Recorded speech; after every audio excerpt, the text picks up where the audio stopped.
ያ ኢባዲ ለባሮቼ ንገራቸው አላህ ለባሮቼ ንገራቸው አኒ አነ الغفور الرحيم እኔ መሐሪና አዛኝ መሆኔን አንተ መሐመድ ሆይ ለባሮቼ ንገራቸው ለሴቱም ለወንዱ ለትንሹም ለትልቁ ለዛ ደግሞ ከወንጀሉ ብዛት የተነሳ ተስፋ ሊቆርጥ ለተቃረበ ሁሉ በለው ጌታ መሐሪና አዛኝ ነውና ከዝነቱ አልቆርጠህም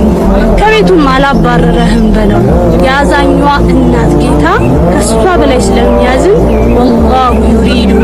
أن يتوب عليكم ማለት አላህ ሊምራችሁ ይፈልጋል እሳት እንድትገቡ አይፈልግም ብንሄድም ብንመጣም ብንወድቅም ብንነሳም ሳይሰለች ነው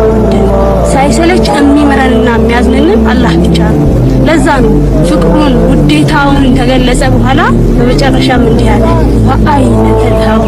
ወዴት ትሄዳላችሁ ወዴት ትሸሻላችሁ ከሱ ወደሱ በሆነ ዓለም እሱ ርቀ